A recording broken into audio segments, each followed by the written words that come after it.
Petrov zdar, priatelia. Dobré ránko, krásne, nedeľné. Zdravím všetkých z trojuholníka. Vybehol som, nahodil som o 8 hodine. Do tej 11. pobudnem. Uvidíme, či to bude zase bez záberu. Krásne, kľudné počasie. Jazierko ako zrkadlo. Ani konár sa nepohne. Nie je ani veľká zima. Paráda. Priatelia, je 9:40 zatiaľ ani ťuk. Na druhom prúti som vymenil nástrahu.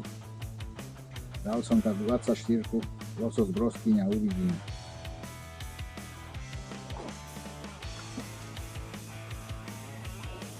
Tak opäť som si tu posedel na prázdno, ale čo už. Vedľa mňa chytil pekného kapra, chlapec, a išiel domov.